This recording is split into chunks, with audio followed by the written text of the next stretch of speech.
to receive answers from God. Expect to receive answers from God. Even tonight, Proverbs 10:28. Let's hurry up. The power of expectation.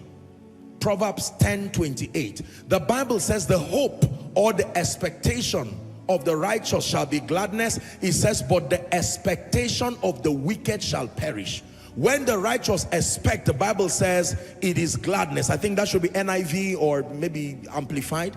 That the hope of the righteous is gladness or joy. Proverbs chapter 23 and verse 18. Proverbs chapter 23 and verse 18. Expect to receive answers from God. This is the second key. Let this be a prophetic word for someone. Surely there is an end. Surely there is an end to rent issues. Surely there is an end to shame and reproach. Surely there is an end to crying every night. Surely there is an end to endless court cases. Surely there is an end to begging and borrowing. May tonight be the end in the name of Jesus. May tonight be the end in the name of Jesus. It says, surely there is an end, and thine expectation shall not be cut off. What is expectation? A strong belief that something will happen. A strong belief, a resolve within your heart that something, a desired outcome will happen. What is expectation? A state of strong optimism. A state of strong optimism. I know that I know that I know that I know that I will walk out of this place healed. It's called expectation. Hallelujah. A strong belief that everything God has said will happen in your life. Now let me tell you something. Expectation has an attitude.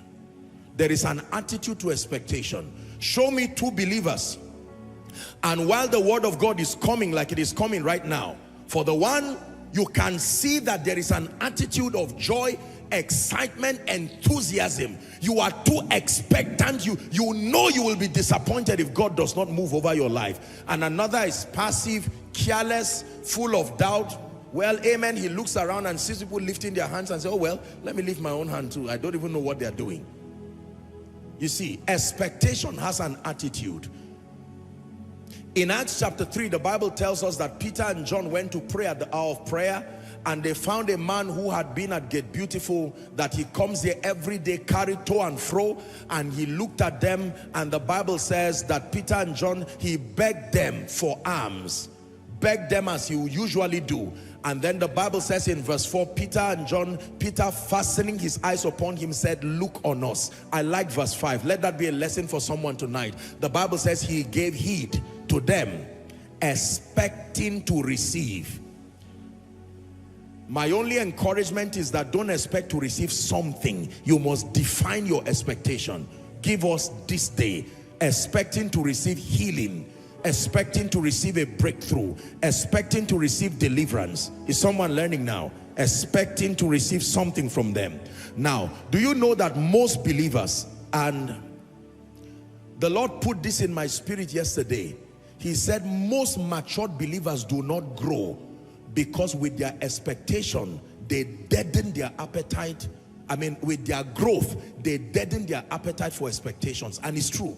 Most matured Christians stop growing because they stop expecting. It's a usual service. God has done, I know, I'm trusting, I'm not sick, I'm not in pain. Things are going here and there.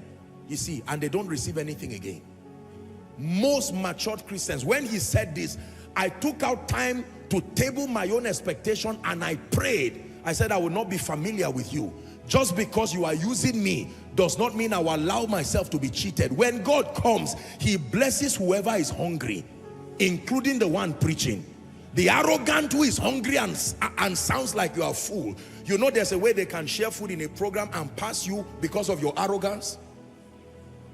You are too proud, you look like, oh, this is not my kind of thing. And they feel that this food is too big for you, whereas you are hungry. And they pass you and leave you there. Because you have given an attitude that your kind does not need it. They just say, okay, it looks like you like water. You say, yes, water. And you are starving, you are hungry. Whereas you really want food. There are others who don't hide it. As the food is coming, they say, Madam, wait, you are passing me.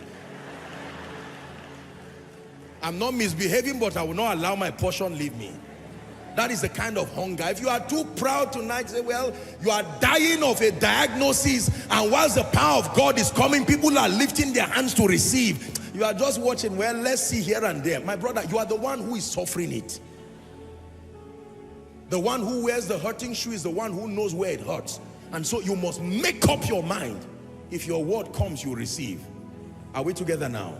In the name of Jesus Christ, expect to receive something from the Lord. At every level, there is something more God can do. Did you hear what I said? At every level. Some of us here, in all fairness, you have seen the faithfulness of God, and there's not much you are trusting that he does. But if you really are attuned with God's program, there will always be something more you are praying that God does in your life. Either greater grace, greater power, greater fire, greater ability from the Spirit. Are we together? There is always something more. I'm praying for you. What God has not done before, may he do it tonight. What God has not done before, the kind of anointing he's not yet brought to your life, the kind of open doors he has not yet brought, in spite of the ones he has done before. We thank him for yesterday's blessings, but I'm praying for you. See new things in your life. Handle new dimensions in your life.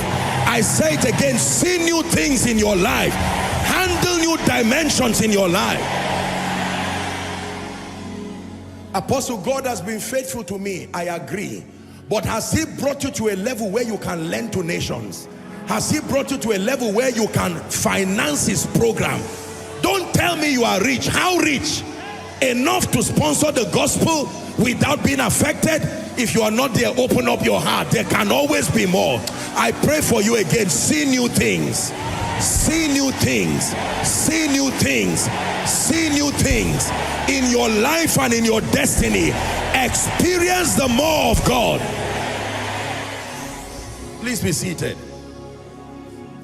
You must expect to receive. If you are sick tonight, as the word of God comes, expect to be healed. Oh, I'm having high blood pressure, I'm having, say, HIV, I'm having symptoms of cancer, some prostate condition. I've been told by a doctor that I have this. Maybe I'm a sickler, trusting God to change my genotype. Don't be careless. You see, we come as a congregation, as a family, but when the Spirit of God begins to move, it is per person, per faith. So in your mind, the whole crowd disappears, and you imagine that God is speaking to an audience of one, that one being you. Lord, it is me and you tonight. I'm trusting that you wipe my tears. I came with my spouse, but with all due respect, I love my spouse. We'll see after service, but as it is now, Lord, visit me, turn my mourning to dancing. I came with my business partner. Thank God for my business partner, but this one, Lord, it is me and you. Are we together now? Expectation, expectation, expectation. Look, let me tell you, you see that there are people in church who always receive. Do you know why? Their expectations are to the roof. Some of them fast and pray before they arrive church. Some of them arrive in the morning and they'll be praying like madmen before service starts, fueling their expectations. There are others who arrive and sit and just enjoy the worship as if they're in a club, and they share the grace and leave, the Lord being in that place, and they never know it. Hallelujah.